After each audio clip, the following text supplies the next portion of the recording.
Well, hello, everyone, and welcome to the Invisible Obvious podcast, a place for curiosity conversations to explore the impact of actions or inactions that affect our daily lives. And today we're specifically talking about greater awareness, integration, and accountability for leaders.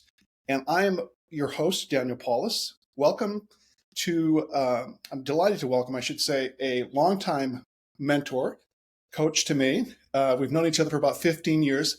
His name is Mike Thompson, and he's going to talk with us about both his experience as a coach and also as a current CEO of a startup. So, Mike, thanks for being with us, and I'll let you take it away to tell us how you got to where you're at on your journey today in a short time frame. You're right. Well, first of all, thank you for having me. I appreciate it very much. Um, you know, and you know this, Dan, I don't believe in coincidences. And so my journey has been, I really had to stop and think about it. I was born into a family of helpers.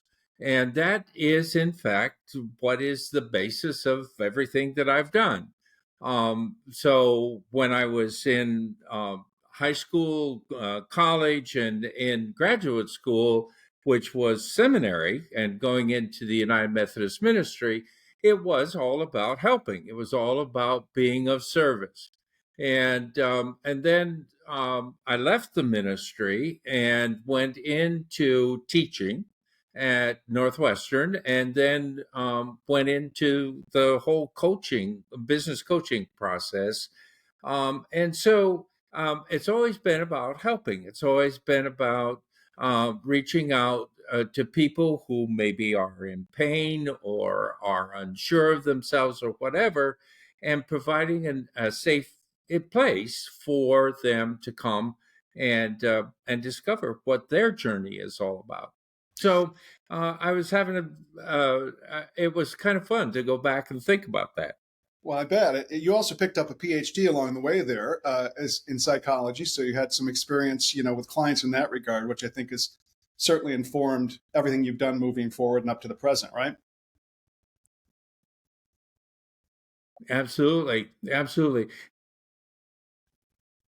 So you and I have talked about the word integration for many years is part of the process of getting to know ourselves better professionally. There's a personal aspect to that too. Obviously, we could talk about, but I would love for you to speak to this in kind of two perspectives, right? One, as an executive coach, I believe that's what you called yourself, and for listeners, I'm not calling myself that. The work I'm trying to do with people is more around greater awareness and accountability and integration, but it's not life coaching. It's not outcome based. It's more insight based.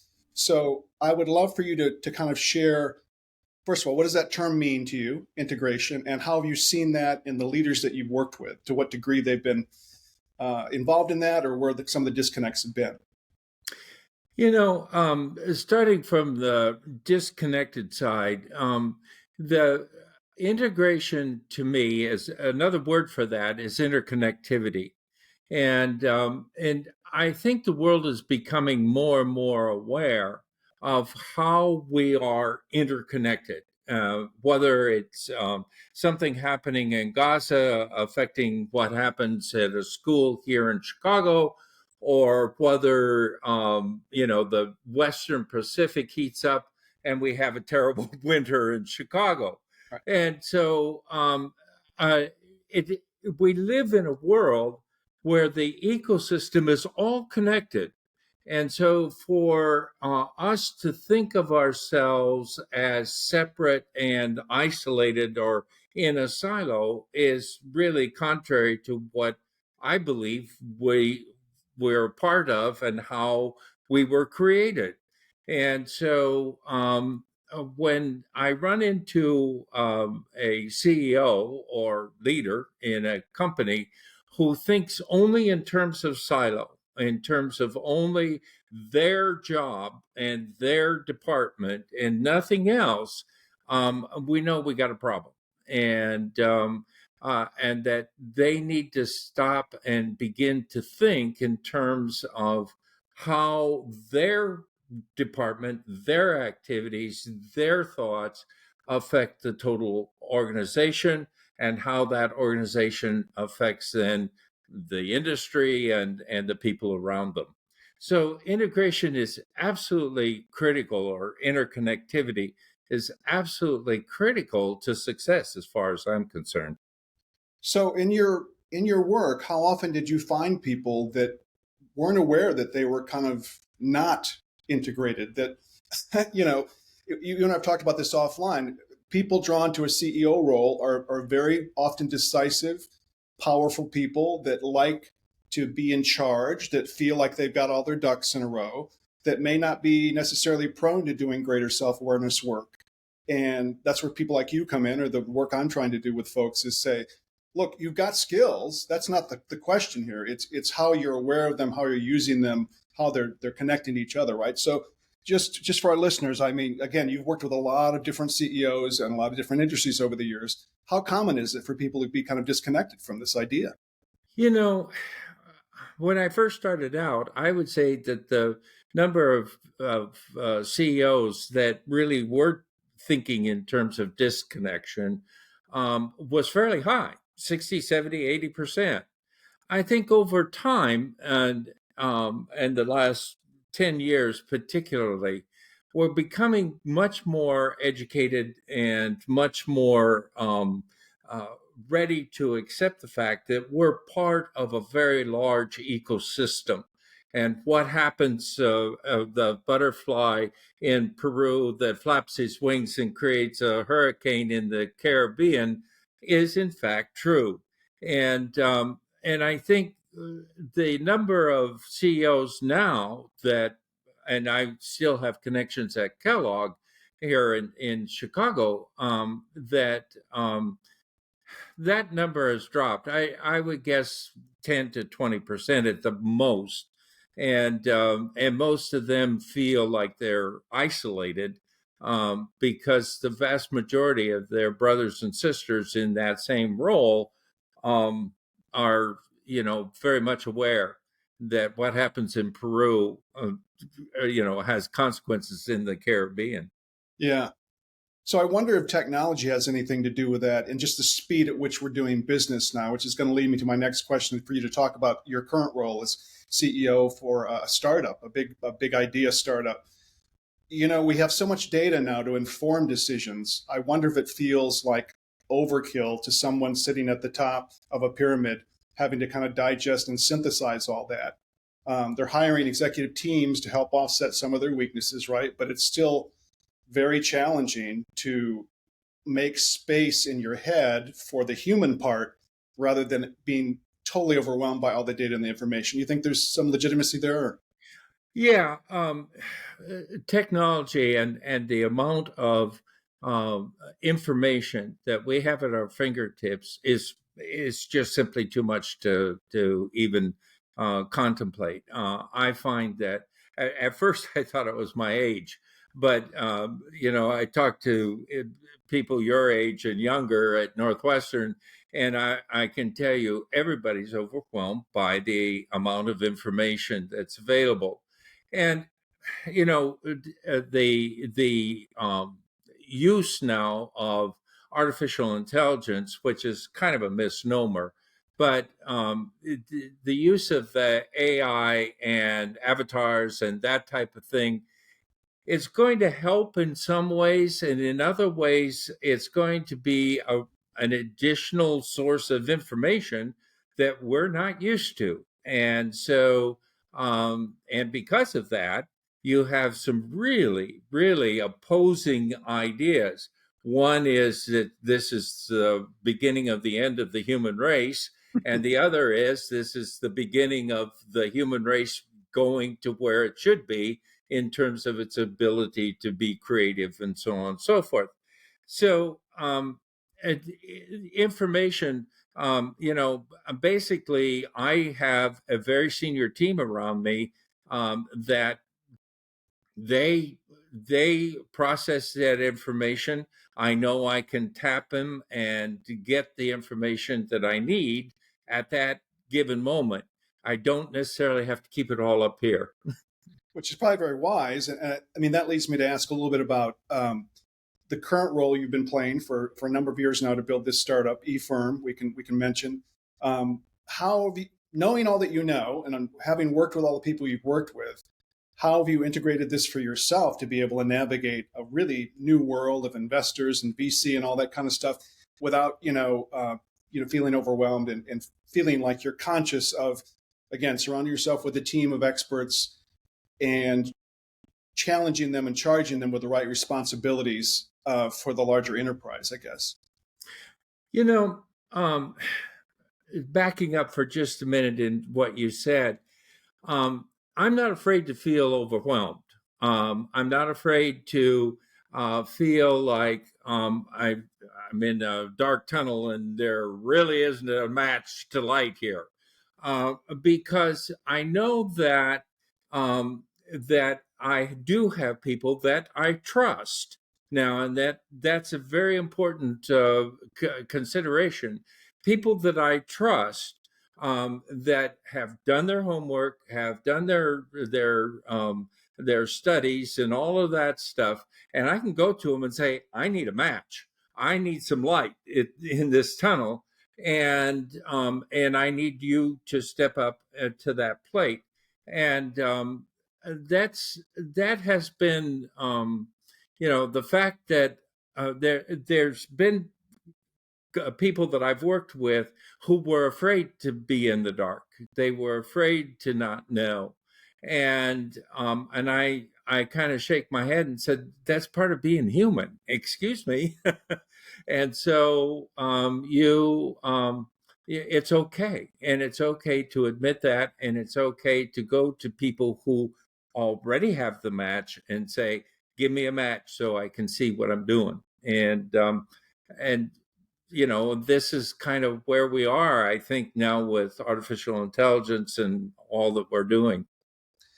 Yeah, one of the things I've always loved about you is you have a joy of waking up every morning and not knowing what's going to happen, and kind of embracing that and looking forward to that. And it's been comforting to me as someone that is kind of a mover and wanting to be productive and get things moving at a certain pace, or you know uh, getting to some sense of completion. I think part of this, though, Mike, is related to your experience, your understanding of emotional intelligence, and that was certainly a big part, has been a big part of your coaching. So, can you walk that out for us just a little bit? What it is and how you've kind of worked with people, how it informs people's ability to be comfortable with being uncomfortable, basically. Yeah. Emotional intelligence. I came across that whole concept in the mid to late 90s, when a article was published in Harvard, in the Harvard Review, really introducing the whole concept. And it's, I think what it means is that each one of us has the opportunity and the ability. It isn't just opportunity, it is ability to know what's going on inside of ourselves and to use that information not only for our benefit but for the benefit of the people around us. And so when I work with people, and we'll get going and we'll be talking about it, and then I'll say something like, okay, so we've been talking about this, how do you feel about it? And usually the first time I ask that question, there is the most shocked look on somebody's face, I've been there. because they hadn't thought about how they felt. And yet, I have several coaching clients right now that are long term. I mean, they have been clients of mine over about a 4-year period now, and so they have gotten to the point where I don't even have to ask the question; they just simply say, "I feel," and I've noticed that as a result of that, they are leading their companies in much, much different ways. And they're more empathetic to their employees, and they're more sensitive to not only what's going on in the company, but in their own families. And not just bringing work home and ignoring the kids and the wife. So It's uh, Emotional intelligence is a incredibly powerful tool for growth, and it can also be destructive. So you have to be careful. Yeah, have to be navigated well with someone you trust, I think. I wonder how it connects to your experience with accountability, personal accountability. Obviously, if you have more emotional intelligence, but I've been having these conversations with people, and they've been saying, "Well, it's interesting to talk about awareness." And I'm working with teams that are, really excited about certain things, and the ideas get down the road, but we have a problem with holding the process or ourselves or the team accountable. So I'm just curious on your thoughts of what you've seen. I guess what I'm saying is a lot of people desire to improve, but don't have that other part of the equation that holds them uh, able to track their progress or lack thereof, and then pivot and adjust accordingly. Accountability. When I first encountered that and was at the beginning of my career, it was more mechanical. You turned in your reports and you turned in your goals at the end of the year and see how you measured and all that kind of stuff. But that has really kind of gone by the wayside, and accountability is now much more immediate. Are you doing your job? Are you getting things done? Are things accurate? That type of thing. But more importantly, they are they're looking at the motivation of the person behind that accountability. And we see news feeds all the time about somebody working in a toxic situation and quitting or that kind of thing. But many of us just work in situations where people depend on us, people expect us to produce or whatever. And it's not measured at the end of the year when we're looking at a bonus or whatever. It's measured now, and that's a real major shift in the way business works in this age. Yeah, it's interesting. We've talked about this too in terms of accountability as it relates to personal values, right? You've often said to me, think about who you are, what you stand for, and what you want to accomplish. So how have you had conversations or see that play out? Because I think the younger generation, especially, looking for more meaningful work, right? Yes. Meaningful to what their lives are, what they want the world to be, the earth to be, and they want to be accountable to higher standards that aren't just business outcomes, that aren't just more revenue, that aren't just bigger and better, right? That there's a more holistic approach there. So I'd be curious to hear you respond, what your experience has been. Well, it is definitely much more personal, and it involves emotional intelligence. What do you hold as internally as the most important thing in your life? What is important? And uh, I asked that question of one of my clients, the current clients, and he said, "Well, it's important that I raise, I get a good salary, and I move up the ladder, promotions, and all that kind of stuff." And I said, "And for what purpose?" And he looked at me and went, "What?" I said, "For what purpose? What is the purpose? How are you accountable internally for this drive to make more money and to get promoted?"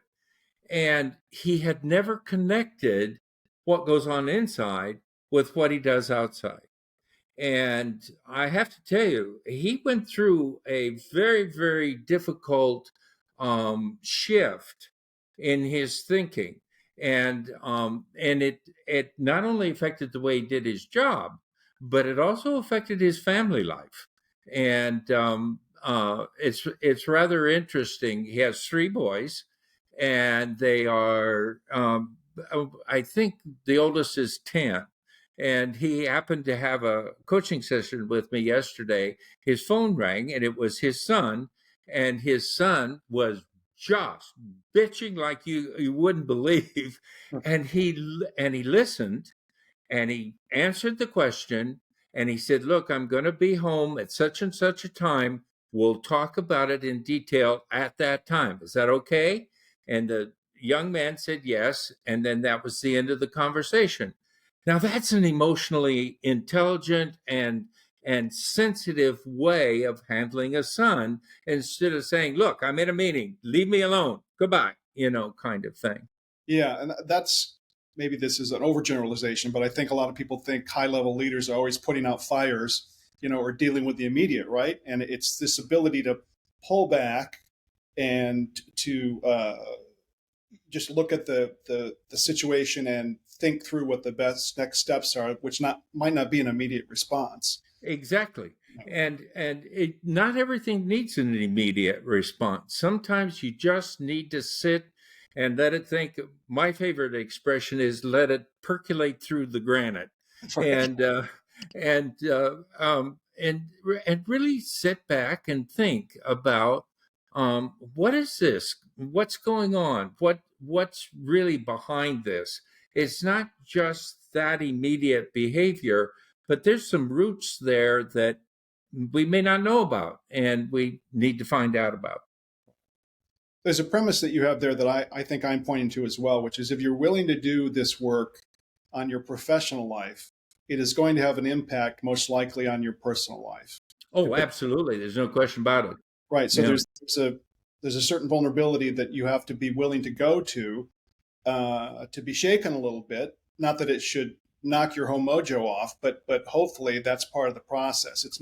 It may be nuances and little quick fix or a different perspective on something that already exists, but the impact can have a ripple effect. Oh, Um, very much so. and Again, it goes back to the very first question, or second question, I guess you raised, on integration or interconnectivity. Nothing happens in a vacuum, and it does have an effect as we go through life. right. And I guess my hope is that people that are consciously working on themselves in this way may have an opening for a better work-life balance, which I believe that most of us want. Maybe some of us don't, but it's tricky when you have lots of responsibility and you're being highly compensated and you're having challenging managing your schedule and all those things that are a part of that. The responsibility, the weight on people's shoulders to carry that role, I think makes it hard to feel like you deserve a work-life responsibility, but you will be better, your family will be better, your company will be better if you have it, right? Absolutely. Yeah. Because again, thinking in terms of interconnectivity or integration, what you experience at home, you bring to the table. You go for a walk out in the woods and you experience Mother Nature in its finest form. You come back refreshed and rejuvenated and ready to go. And it's all because you are integrating all of that into everything that you do. Yeah. And we love speed, Mike. We love instant gratification. So we're so used to incredible stimulation coming at us all the time. I mean, just to pull back and have those moments are so important now. So that leads me to this question I like to ask everybody about what makes you feel most vulnerable. And this can be, in your professional life, your personal life, but I think this is key to this kind of work is being open to the idea of vulnerability. It's not a weakness. It's something that can be quite rejuvenating, powerful, informing, but also a place that you need to be willing to go to if you want to get deeper insights or greater awareness. So, how would you answer that question? Because you're fascinating that you keep going with opportunities and like I said, you're someone that always has something cooking and also have family and friendships that you're nurturing, but You vulnerability. know, I've really wrestled with that question because, um, there's to me, vulnerability isn't one event. It's how you are living your life, how you move through life, and so what might not be vulnerable this time, you might be in a different space and be feeling vulnerable the next time. So vulnerability to me is uncertainty. It is a period of time where I'm not necessarily threatened, but I feel like the foundations and the where I'm standing is now becoming like quicksand, or it's beginning to move like an earthquake.